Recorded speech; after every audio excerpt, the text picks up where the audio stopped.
Hey YouTube, it's been a while since I made one of these videos. I've been busy shooting, working, traveling, multiple different things, shooting a number of different lenses. One lens that I've been shooting is the Sony 85 G Master Mark II. Bringing me to this video, the Art of G Master, Part 2, featuring the 85 G Master Mark II. Let me jump in here just very quickly to talk about the series. In this series, what I'm doing is putting a lens through its paces in a real world scenario and sharing my experiences, thoughts and photos made with it. It's not a deep technical review. For this lens, for example, I seriously put it through its paces over the 30 days I had it. I took it out to Switzerland to shoot a job for a tourism board. I had a car from Audi, the RS3 at the time, that I shot with the lens. I took it on holiday to Lanzarote to shoot one of my favorite little old towns out there and caught some sunsets on the coast. I also shot my very good friend's very awesome Toyota Land Cruiser with the lens, and I also took it to Bath for the day. So with all that in mind, let's dive back into the video where I'm going to talk you through how things went using the 85 G Master Mark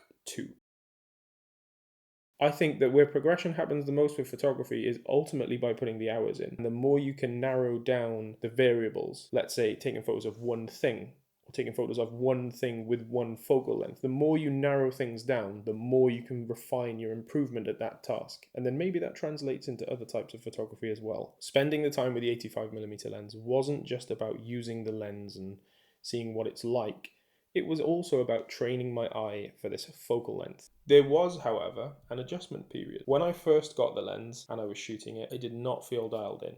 I felt like I was missing photos. What this led to in the beginning was quite a few moments where I would see the frame that I wanted to photograph, raise the camera to my eye, and it would be too tight, and I'd miss the opportunity. So in addition to it feeling too tight, but ultimately me placing myself in the wrong position being the reason for that, I was also having to move a lot. This movement kind of would make me more obvious if I was photographing scenes with people in. Sometimes I would need to be more aware of my surroundings. I'm looking around now like I'm about to take a photo. I'm obviously not. When I reviewed some photos that I first shot with it, this became much more obvious to me, and I went out with intention of being more considerate. After the initial kind of period shooting the lens just at home, the first few days it arrived, I was then due to fly out to Switzerland, specifically to Zurich, to shoot for the tourism board for a couple of days. It ended up being 2 full days of shooting really, but I did over 50,000 steps with the 85 G Master in my hand for most of the time, paired with the 35. Literally, I'd say within half of the first day, the focal length started to click for me. And this is because it does the things that it's known for. It simplifies the scene, it isolates subject and makes them pop out the frame. Often it's the case that you don't need to go this shallow for certain photos, but you can. If you want absolute subject emphasis in the frame, then it can do this in a way that very few other lenses can do. You don't need to be as close to subject, which is an advantage for both going unnoticed and potentially if you're just starting out doing, I would say, maybe street photography or this type of thing. It makes things a little bit more comfortable. I've built up some confidence over time with closer focal lengths, but I could still feel really at ease using 85. And kind of the opposite to this, if you do move closer, you really can fill the frame. It's not as versatile, but it's not a one-trick pony. And especially once you learn to use it with intention, and you learn to adjust to the focal length, and you learn to practice your subject distance from the things you want to photograph. The lens weighs 642 grams. The front filter thread is 77mm. There are 11 circular aperture blades, a maximum aperture of f1.4 and a minimum aperture of f16.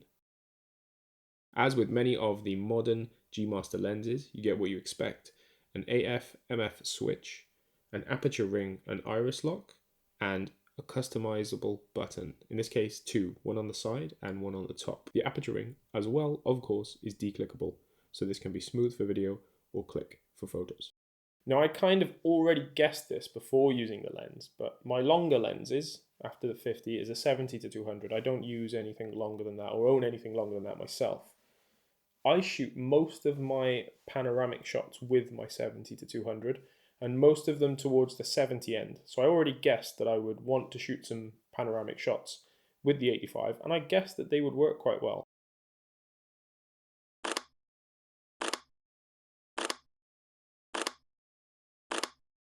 but they surpassed my expectations. I shot one from outside the university grounds in Zurich of the city. There was a sprinkling of snow at the time, which I'm told is a bit of a rare scene in the city, so I'm quite happy to have this photo. And what this does at 85mm is give you a focal length that emphasizes the buildings enough in the frame to make them relevant, especially the clock tower and these key buildings. You can see them, you can see some detail on them, even though this is a wide scene of the city, but it gives you the context of the vastness of the city as well, with the relevance of the buildings in it. Your kind of first choice lens, or my first choice lens for something like this, would have nearly always been something wide. Fit everything in, there it is. But the relevance of the buildings and the prominence actually of the buildings is lost in the frame when you shoot it very wide. So after Zurich and after my issues of having to move a lot, having to look through the EVF more to kind of visualize what the photo would look like, I got to a point during the trip in Zurich where I found I didn't need to hunt for the photos as I was, and things started to feel a little bit more natural, which led to me getting some photos that felt more like my types of photos, but with this focal length that allowed me to do things a little bit differently. Let's talk about autofocus, because it's something that I was asked about when I shared on my social media that I was using the lens. For me personally, I don't think I could ask for faster autofocus in this lens. Everything I shot, I was pleased with the results. I didn't see any standout missed autofocus shots. I used the eye tracking significantly. I used subject tracking, and I had 0 issues. The minimum focus distance is, I've got it here, 0.85 meters or 2.79 feet. This is not that close. Whilst I don't think this lens is intended to be used that close for the most part, I did run into a few scenarios where I wanted to shoot the details of something and, not being aware of it with this lens, needed to back up to get the shot. Now on my A7R5 I can back up, get the shot and crop in with 61 megapixels. It was a 0 issue. But just from a practical standpoint, I needed to adjust my approach, being used to lenses that have a closer minimum focus distance. Now the question I've been asking myself since using the lens is, where does it fit for me? And I think I know the answer, but no, I do know the answer, but I'm still unsure how that works in a practical sense in the lens being part of my equipment. 50mm is my default lens choice typically, especially here on the coast, outdoors.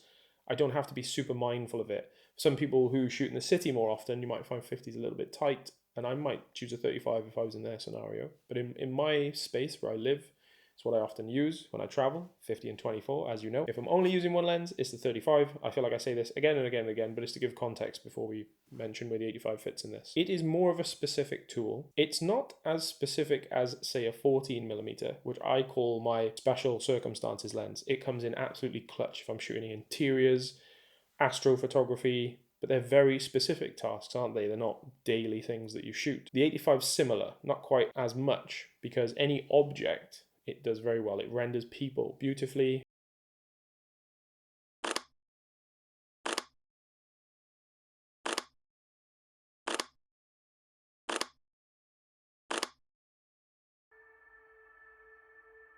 Let me just take a minute to talk about this photo that I took with the 85G Master whilst out in Lanzarote. It was a quick holiday with my family. We were just trying to relax for a few days and escape the miserable weather in the UK.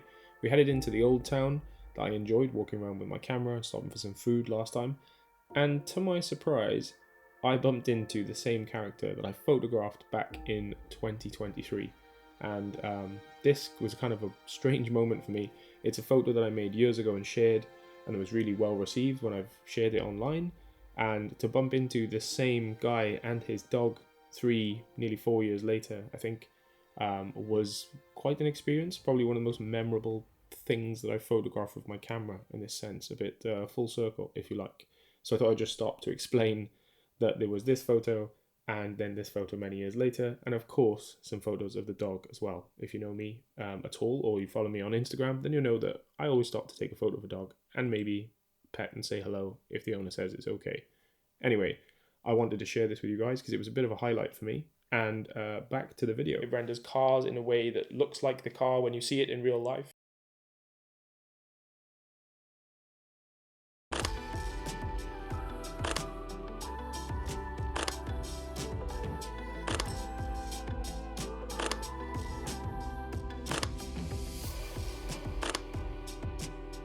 The 85 does some things better than the 50 does, which almost pains me to say, but it is not as versatile or as convenient for me. So if I have a specific shoot for a car, a specific shoot for a brand, a product, especially in the outdoors, it's a very solid choice, and I actually prefer some of the images it can produce. If shooting something at that shallow depth of field, total background blur is the focus, I think it's the best lens I've ever used for this. There is a 135, but that's the subject distance issue with that lens. I'd rather be a little bit closer to shoot things. But I wouldn't pack this lens. I would pack my 50 and 70-200, often both of them together. But I definitely wouldn't pack the 85 if I'm packing those two lenses. And then I wouldn't pack the 85 with the 50, or maybe even with the 70-200. So it sits in a slightly weird space in my photography equipment. For me, it's an instead of lens rather than an also packing this lens, in addition to, say, the 50 and 70-200. So it took me quite a bit of time to click with 85mm. It didn't feel natural at first, but if I look back, that was kind of what happened with most fixed focal lens that I used, and my perseverance paid off. You could argue it's kind of the point behind using a fixed focal length. You put the time in and the effort in, and it rewards you for learning to use it. With 85, once I learned how to use it for me, I really appreciated the results.